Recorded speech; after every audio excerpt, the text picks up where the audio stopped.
You can't be a leader without followers. And the litmus test of leadership is not, are you solving problems? The litmus test of leadership is, are you inspirational? Because if you're not inspirational, you don't have followers. You have people who are tolerating you.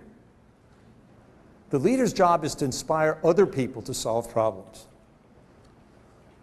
The leader's job is to make decisions. In part, that's true. But if you don't have good information, the decisions are going to be bad decisions. Where do you get the information? From other people. And most of the time, you're getting other people to make decisions. So the leader's job is to get other people excited.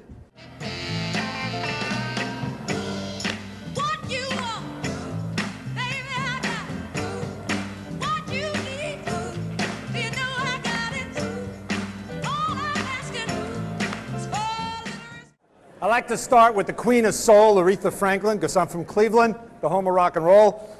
Apologies to those of you from Philadelphia. But that's not the main reason why I wanted to start with that number. It was because if you could get into it, some of you did, some of you weren't. Some of you kind of need more fiber in your diet or something or other. But for many of you who started clapping and enjoying it and were moving little bits to the music, the interesting thing is you didn't do that because some cognitive idea entered your mind to say, wow, this is an interesting rhythm. It just started. Your muscles just started to move. And the fact is that the other people around had a role in that. You might not have been as eager to start clapping or even to start moving a little bit if you were in your living room alone. Part of what I'm here to kick off a session that I and then Doug will be addressing is this whole issue of emotional intelligence. And I would offer you that you just had a small experience of that. That A, it's something that happens without thinking about it, and B, it's something that is open loop in the sense that it spreads contagiously between and among us as human beings. Great leaders move us. But what's fascinating about this observation is that although great leaders will use expressions to justify what they're doing in terms of strategy or business or opportunities and this and that, how they actually move us is a very, very basic human process. That's why we called it primal leadership. They move us through our emotions. And if you will, the emotions are the carrier wave of the message. This is a great model. A couple things I would like to point out to you as we start this. First, you know what great leadership is. I mean, I'm not trying to talk myself out of a job, but you don't need professors or experts to tell you what great leadership is. Look in your hearts. You didn't have any trouble sorting out these differences. I speak because I was a rocket scientist. This isn't rocket science. You know what great leadership is. You know in your heart what kind of person brings out the best in you.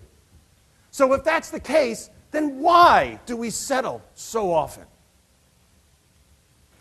The sobering counterpart to that piece of good news is that if you looked at some of my research from the 70s and 80s on large corporations, and I was looking to see what were characteristics of outstanding performers, but if you looked at the data another way, what the data said was, this is going against performance measures, that 50% of the people in management positions, from supervisors on up to CEOs, were detracting value from their companies. They were like the dementors, you know, the guards at the prison of Azkaban. They were sucking the life force out of their company. That's why downsizing helped. It got those people out of the way. My research further showed that another 20 to 30% of the people in management positions were treading water.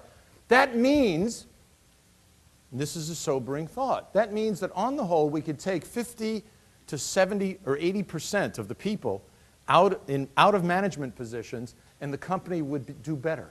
And the problem is alignment, I think, is a really very lousy concept or misused concept. And it's because the problem with alignment is mechanical. Most of you are married, have partners. Has your spouse or partner ever tried to align you?